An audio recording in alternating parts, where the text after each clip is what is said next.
Bonjour à toutes et à tous, je m'appelle Lucas Arditi et aujourd'hui je vais vous présenter un petit raccourci que j'ai créé que vous pourrez utiliser lors de vos prochains voyages.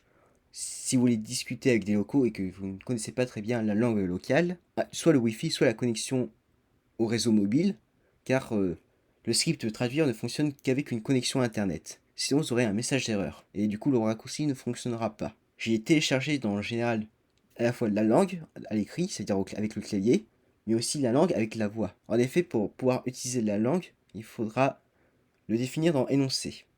Pourquoi il faudra le définir dans énoncé?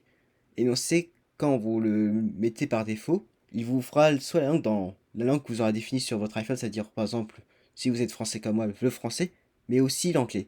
Mais si c'est une autre langue, par exemple ici le japonais, que je vais vous présenter, ah ben l'iPhone ne l'énoncera pas car c'est pas une langue qu'il aura téléchargée et compris de base. Et de plus, il n'y aura pas la voix. Donc il faudra obligatoirement soit avoir une connexion internet ou télécharger la voix directement sur votre iPhone dans la langue que vous avez choisie dans raccourci. On a le script dicté du test, c'est là quand vous allez prononcer votre phrase.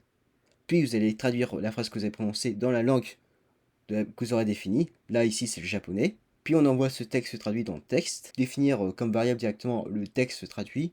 De le mettre dans le texte, comme ça vous êtes sûr de quand vous avez fait votre raccourci. Ensuite, je vais vous montrer du coup.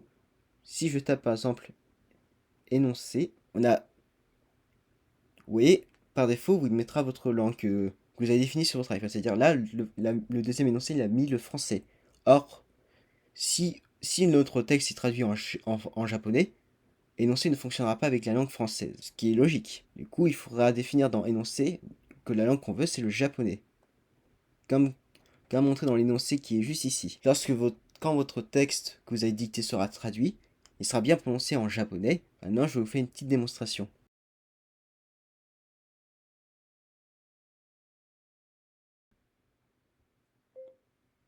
Bonjour madame, monsieur. Comment vous allez? こんにちは、奥様、お元気ですか